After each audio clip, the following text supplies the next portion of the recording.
Well, back here with another edition of the Coach's Corner. Head football coach Steve Johnson. Coach, good homecoming win in front of a really good crowd, 8th largest crowd on a homecoming Saturday and since 2000. And your boys really gave them a show there. Yeah, I'll tell you what, it was a great day. Really blessed to have so many alumni back, not just football, but just there was a great feel on Bethel's campus that day, and we felt blessed. You know, it was a brutally hot day, especially for Minnesota, and we hadn't seen anything like it in a month. So right.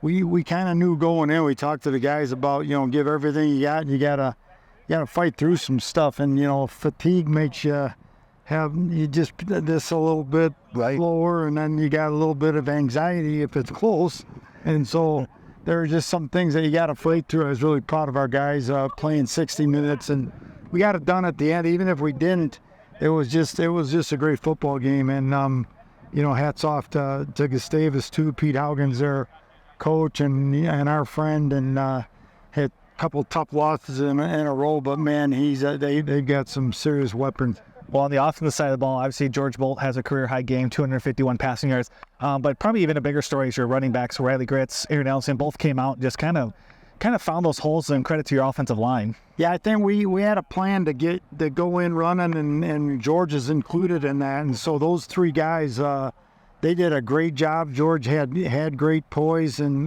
you know, just we want his leadership and his toughness in that deal, and those guys did a great job, and Ellingson was just kind of carrying a load there and doing a nice job. Yeah, on the defensive side of the ball, 4 forced fumbles, tied for the most since the 2014 season. You recovered all 4, one kind of being that last lateral play in the end zone to, you know, get that extra 6 there, but the defense kind of was flying around and putting some pressure on Gustavus' quarterback as well. Well, it's funny because the defense is, I mean, they have been solid all year, and I felt like I was telling Coach McElroy, we thought we might have played the best call. I mean, when you watch the film and you're looking at why something didn't work, you know, hats off to them on some things, but we had good stuff, but we missed some tackles, and they turned them all into points.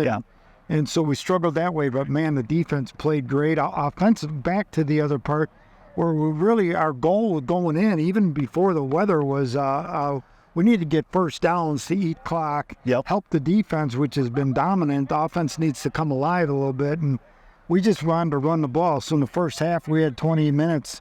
We had the ball for 21 minutes. They had it for 10. At the end of the game, that was huge because they couldn't rush the passer. I felt because we were running so much at one point, their defensive backs were bored, which made me really happy. But it was good. It was a good game, good Bethel football game, and we can't not talk about offensively. Micah Newald just had a ridiculous career game, but those guys last year he had 15 catches against him. Davis has got to not like Micah very much, but boy did he!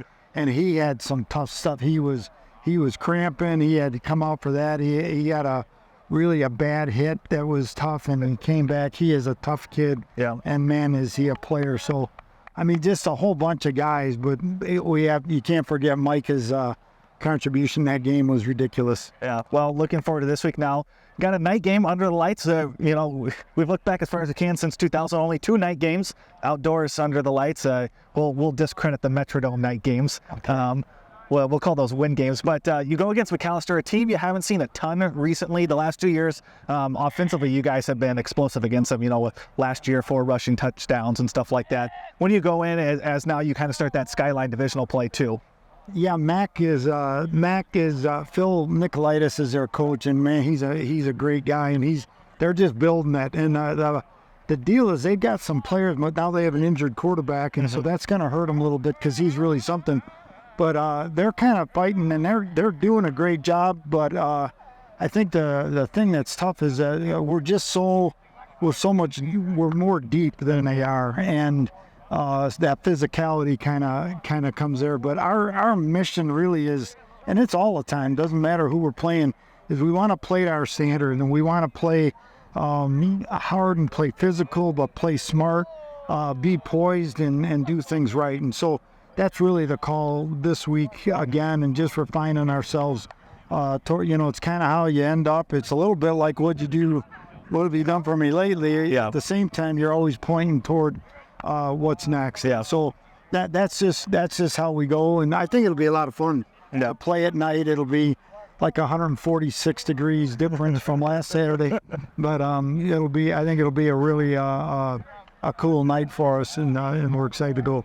Cool. Well, it's a 7 p.m. kickoff just up the road on Snelling Avenue in St. Paul there at Macalester Stadium. If you can't make it, check it out on the MyX Sports Network. Coach, best of luck. Okay, can't wait.